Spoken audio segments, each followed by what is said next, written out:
80s kids versus 90s kids வேலையில்லா பட்டதாரி ஸ்டைலில் சொன்னால் எப்படி இருக்குங்கிறத ஒரு சின்ன கற்பனை பார்த்து என்ஜாய் பண்ணுங்க.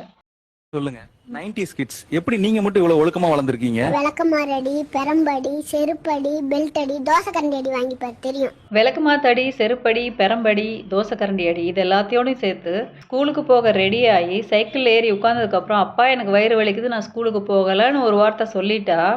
சைக்கிளில் இருந்து இறக்கி விட்டு ஆடா நம்மளை வீட்டுக்கு தான் கூப்பிட்டு போகிறாங்கன்னு ஆஸ்வாசப்படுறதுக்குள்ளார வேக வேகமாக ஓடி போய் விளைஞ்சு விளையாமல் இருக்கிற பருத்தி குச்சி ஒன்று வேரோட பிடுங்கிட்டு வந்து பெட்டாக்ஸிலே அடி போட்டு அம்மா வலிக்குதேன்னு அழுவுறதுக்கு முன்னாடி பயந்துக்கிட்டு அப்பா நான் ஸ்கூலுக்கு போகிறேன்ப்பா நீ கண்ணை கசிக்கிட்டே ஏறி உட்காந்து பஸ் ஸ்டாண்டு போய் கவர்மெண்ட் பஸ் பாஸ் இல்லை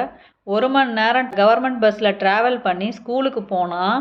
அங்கே கெமிஸ்ட்ரி டீச்சர் இது புரியலையான்னு கையில் கிள்ளியும் பாட்னி டீச்சர் பென்சிலை விரலுக்கு நடுவில் விட்டுட்டு கையை வேகமாக ஏன்டா மார்க் எடுக்கல அப்படின்னு பிடிச்சி அழுத்தியும் படாத பாடுபட்டு படித்து பாஸ் ஆகி அப்பாடா அப்படின்னு வீட்டுக்கு வந்தால் ஸ்நாக்ஸுங்கிற பேரில்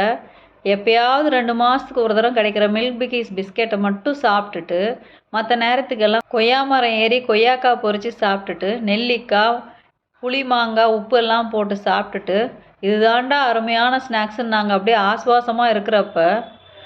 வரும் பாருங்க ஒரு வெள்ளிக்கிழமை அப்பாடா வெள்ளிக்கிழமை வந்துருச்சு ஒளியும் பார்க்கலாம் சனிக்கிழமை வந்துருச்சு ஹிந்தி படம் போடுவான் ஞாயிற்றுக்கிழமை காலையில் சந்திரகாந்தா ஞாயிற்றுக்கிழமை சாயந்தரம் தமிழ் படம் போடுவான்னு பார்த்து ஏங்கி வளர்ந்த 80s கிட்ஸ் நாங்கள் எவ்வளோ ஒழுக்கமாக இருப்போம்.